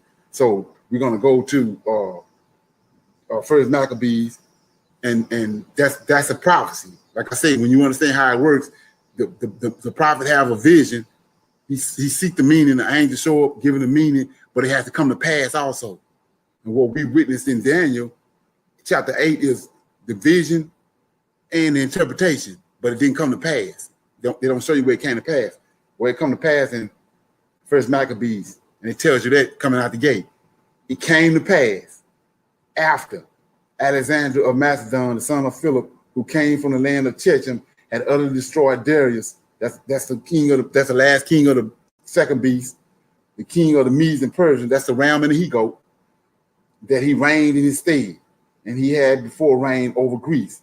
And he waged many wars, captured fortresses, slaughtered the kings of the earth, and he made his way to the ends of the earth and despoiled a multitude of nations. The whole earth was silent before him, and he became exalted, and his heart was uplifted. He mustered a very mighty army and ruled over lands and rulers of the heathens, and they paid him tribute. Afterwards, he fell sick. That tells you right there in Daniel chapter 8. It says, and that being, it says 21, and the rough goat is the king of the Greece, and the great horn is the between his eyes is the first king. That's Alexander. We just read. Now that being broken, there were 4 stood up. So Alexander died. It says right here. It says, and let me see, lanes. Let me look at. The whole earth was silent before him, and he became exalted, and his heart was uplifted. He mustered a very mighty army and ruled over lands and rulers of the heathens, and they paid him tribute. Afterwards, he fell sick. He was broken and knew that he was going to die. So he called his distinguished servants who had been brought up with him and divided his kingdom among them while he was alive. And Alexander had reigned 12 years when he died, and his servants succeeded him, each in his own dominion. After his death, they all put on crowns and as their sons after them for many years, and they did much evil on the earth.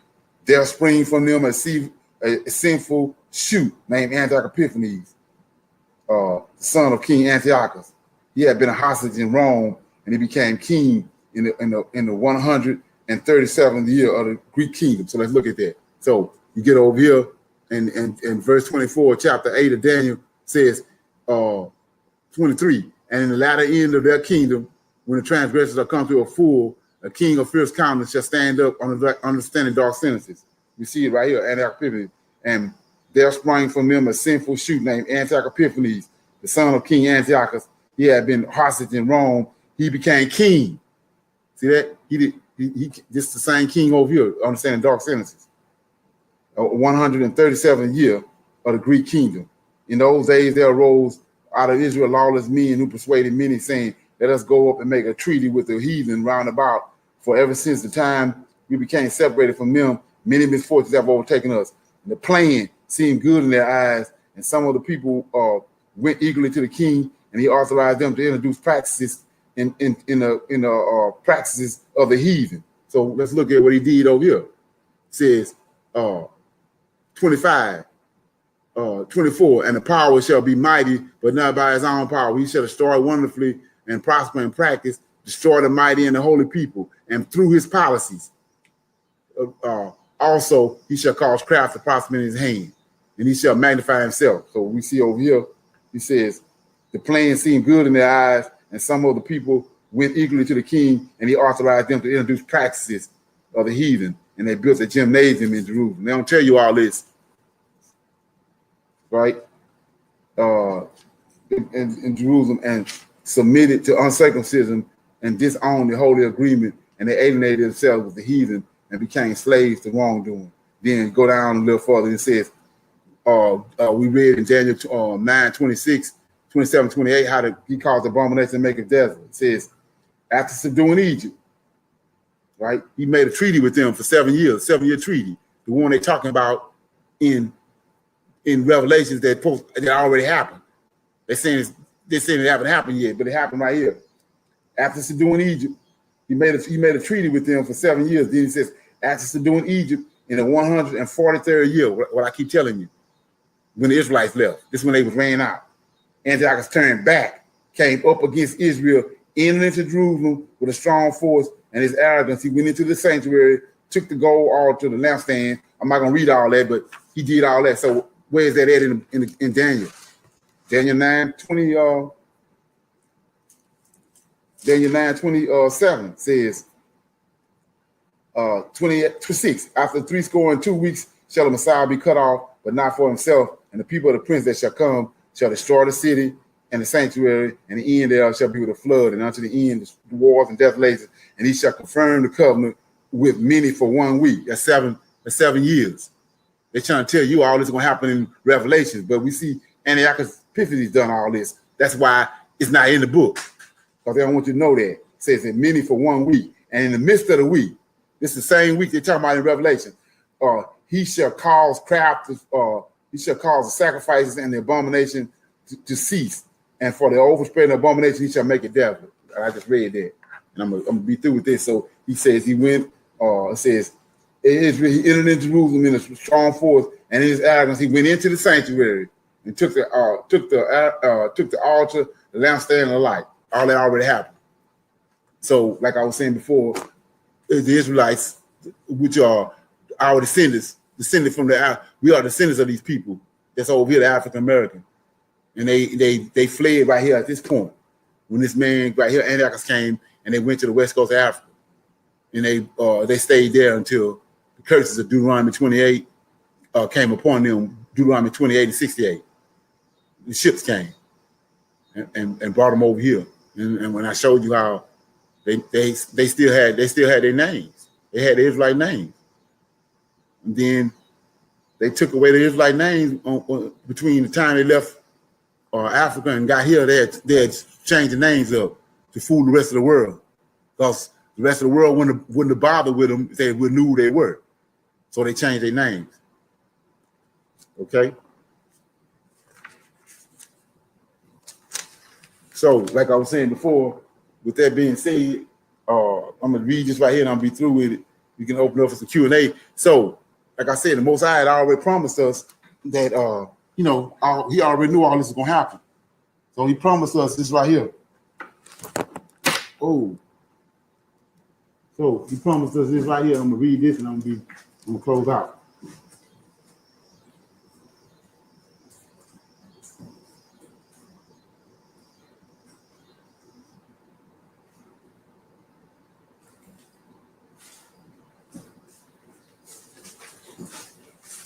He said this right here. That he was I'm gonna read it right quick. Like I say, a lot of people saw this, but it's for the people that don't know. He says, in that day will I raise up the tabernacle of David that has fallen and close up the breaches thereof, and I will raise up his ruins, and I will build them as in the days of old. The days of old was back in the day when David existed. Right here. David King, right? So we see right here to show you where we at, in case you've been following with it. He done raised up the tabernacle of David. As we speak, here it is. He done raised it up. So what we witnessing is he's in the process of closing up the breaches. So how he closed the breaches up? He is a son given. David lineage and all that. You got to bring David lineage back. You got to, if you notice, it's desolate, like he said. And then when the time Antioch Epiphanes is not on to now, it's desolate. Ain't nothing there. It's desolate. So he done raised it back up. And this right here, these images I'm showing you, 10 years old. So when you understand that, we know that it's a 400-year prophecy, and it started in 2016. So they say it's 2016, 2019. I mean 1619, and it's 2019, 400 years later, and we in 2020, and we in the middle of a worldwide pandemic. And then we got these David Tabernacle been raised. Who you think behind it? Flip Wilson. So anyway, we see that Mosiah is he on the move. He working. You know, and these episodes, you know, these episodes ain't just popping up out the blue, just for the GP. All of a sudden, in 2020, you know, the Mosiah on the move. You know, so let me read this here and then I'm gonna close out. You know, anybody have any questions? Let me read this here.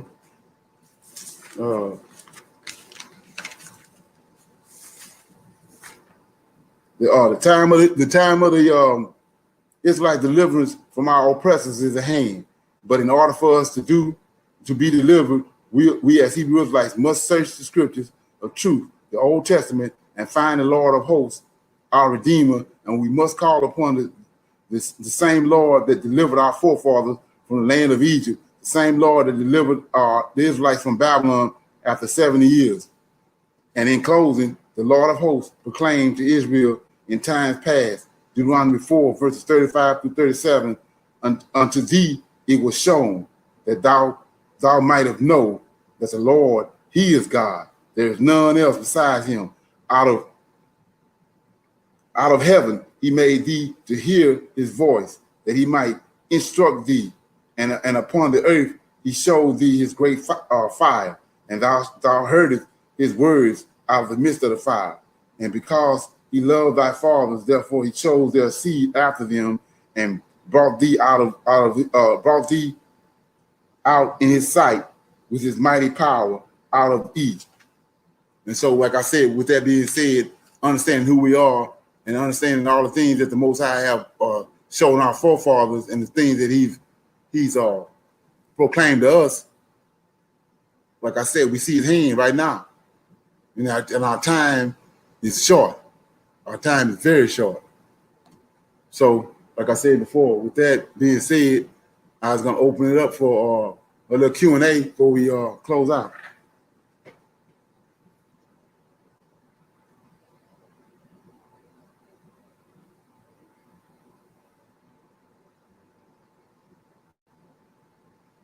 Okay.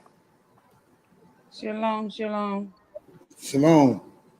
Okay, Leonard. So the most important thing I need to understand about 143 BC is that is the time that the true Israelites were ran out of their land and went to the west coast of Africa. Right. Okay. Now, what do I need to understand about 70 AD? That the people that was in the land was not the true Israelites. Right. It was not true Israelites, and they had not been the true Israelites for a long time. From 143 BC, all that history that's been given us with Jesus coming, laying hands on people, all that was Edomites. Okay. Josephus is an Edomite. The Israelites have been long gone, way back in when Daniel 9:26 is the prophecy of Daniel 9:26, 27, 28 is Antioch Epiphanes. But they telling you that he's coming in the future. Mm-hmm. But he already came way back then, and the Israelites is gone. Mm-hmm. So when you understand what I'm saying, you know, it's just like I showed that it's a Enoch in Satan's. Cain's firstborn son was named Enoch. Mm-hmm. Whereas another Enoch over there in Adam's lineage, it's a Lamech in Cain's lineage. It's a Lamech in Adam's lineage. It's a Methuselah in Cain's lineage.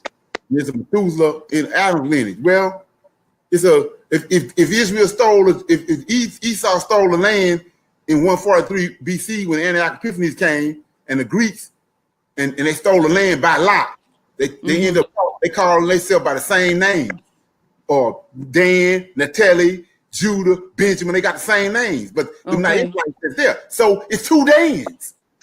Okay. It's two Judahs. It's two Benjamins. Okay.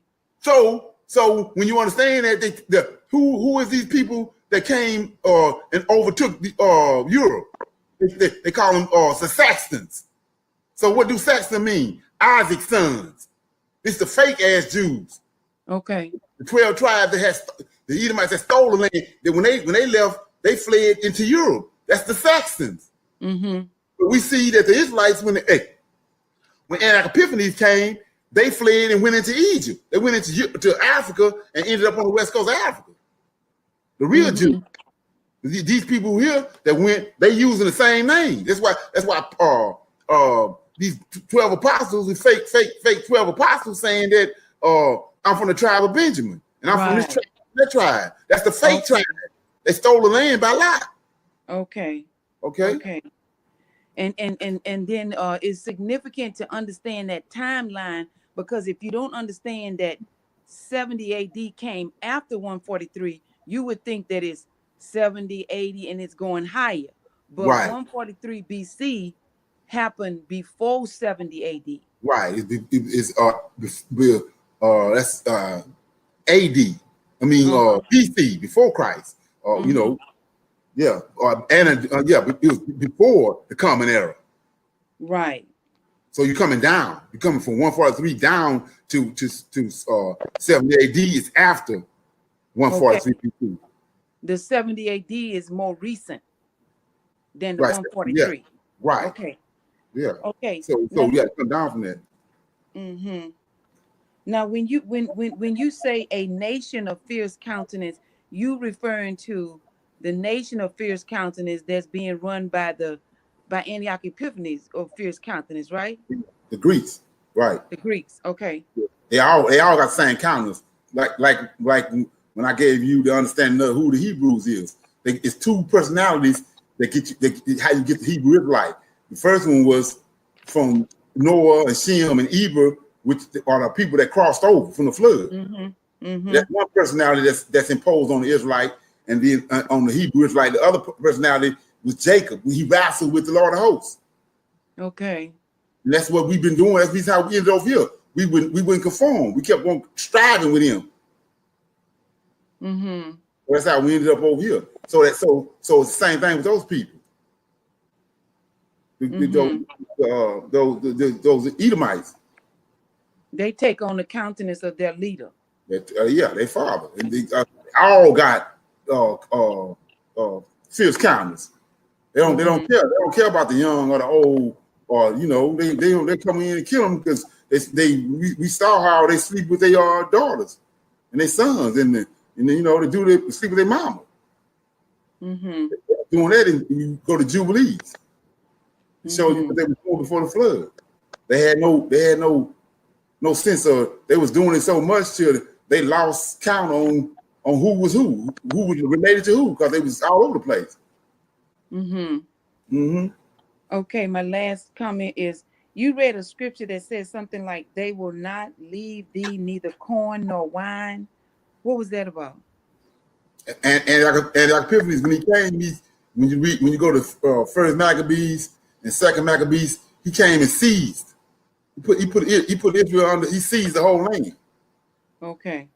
And so he had the people on the siege. Couldn't nobody go in and go out. When they ran out of food, they started eating their children. Okay. That's how you know all that's lining up. And also, when like I said, when you understand what they did with the Old Testament and the New Testament was, he said, we read in let me read it right quick. We read in Daniel right quick where he says,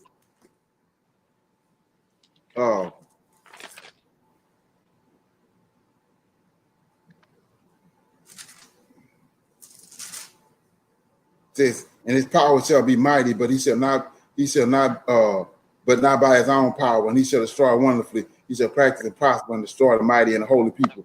And through his policies, he shall cause craft to prosper in his hand, and he shall magnify himself in his heart, and by peace he shall destroy many, and he shall also stand up against the prince of princes. So he came in, seized the land, put all the people under subjection. They couldn't go in or come out, and then eventually they started eating their own children. And we read that in Deuteronomy 28. Moses told them all that was going to happen. And that's what Antioch Epiphanes did. Right. So like I say, the dots have to be connected for you to see all that. Right. And so he changed times and all that. He switched they switched all the times around to make all this work. So one of the examples is they got Jesus. When you understand the words that's in red in the New Testament is an Edomite think tank right there.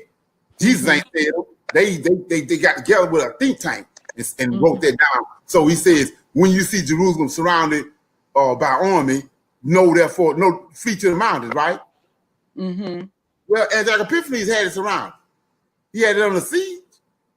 Right. So what are you talking about? And what they do? They fled to the mountains. They fled and went across into Egypt and ended up on the west coast of Africa. But it wasn't during the time of Jesus. They using those. They just stole those the event and hijacked it and put it in another time frame. But and then not only that, Pompey surrounded Jerusalem with army. So what you talking about? You surround the city, when you see Jerusalem surrounded with army. Yeah. But like I said, it's the Most High is at work. It's not a coincidence that all of a sudden you got all these blacks started putting it on their mind to get a college education. Then you come out to find out that it's so many of them got college education, but they're not giving them jobs to correspond with the education they done got, right? Mm-hmm. So you sit there and say, well, damn, what's going on? Well, they can read. Right. That's why you sit on the. That's why they got an education at this hour, because now they can comprehend the scriptures. When they hoodwinked people back then with that what's written in red, people was illiterate. Mm-hmm. They wasn't as versed as they are today, but now the Most High got the whole world versed. So now you can read this, you can read and see that you've been hoodwinked. Mm-hmm. And that's what's going on right now. He said he's gonna help us. Mm-hmm. Yeah. Yeah. Okay. Thank you. All right. Anybody else got any comments or questions or whatever?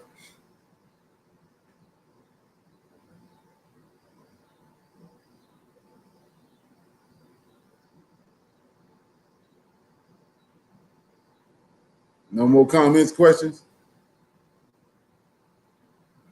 Ain't nothing in the chat room?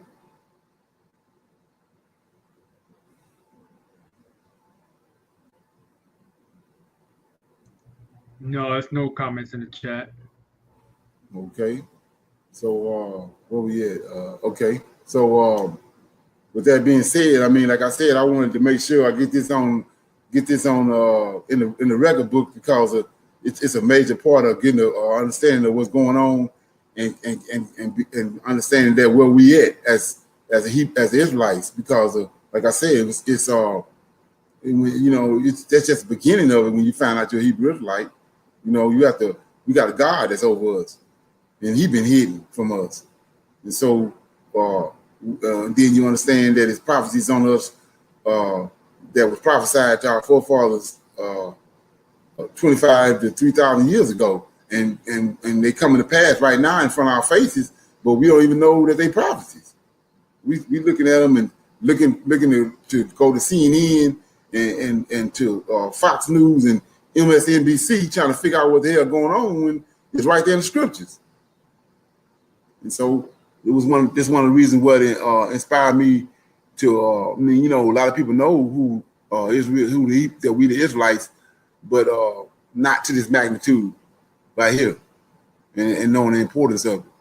So that's why I felt the need to do this episode right here. And I'm next week I'm planning on doing episode 9, dealing with Esau and Japhet. Because both of them hate Jacob, and they came together as one, which is Edom, and Edom is wrong, the fourth beast. And so, with that being said, being that there's no more questions on the line, I want to say shalom, and another shalom.